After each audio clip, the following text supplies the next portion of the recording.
Ay, ito na. Ay, kasi.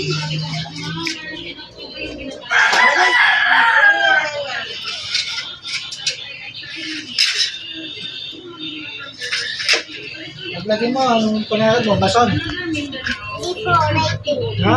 Writing, hindi mason. Ako mason. Ito ay embroidered. So, Yung cross-stitch, hand embroidered. Yung mga kung hawakan niyo po siya talagang detalyado yung kanyang pagkaka-embroid. And yung pattern po ba may mga ibig sabihin? Yes, they also have meanings. oh, dali na. Huwag mo na maglaro.